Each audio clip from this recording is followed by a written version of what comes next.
How to save your reels without posting. So the very first thing you want to make sure that you're running the latest version of the app. If not, head over to your app store and then update it. Once you have the latest version, simply open the app, enter your login credential as in your username and the password, and then log into a specific account. Once you have been logged in, it will land you on this page. Now click on this plus icon at the bottom of the screen. Now simply click on Allow Access. From your gallery, select any of the video that you would like to post as a reel on Instagram. So let me select this video for now. Once you have selected, tap on Next at the top right corner of the screen.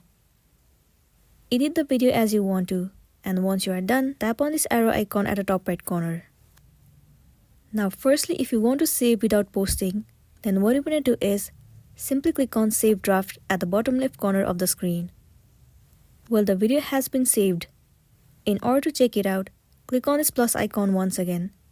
The option of draft will be visible to you. All you want to do is head over to it.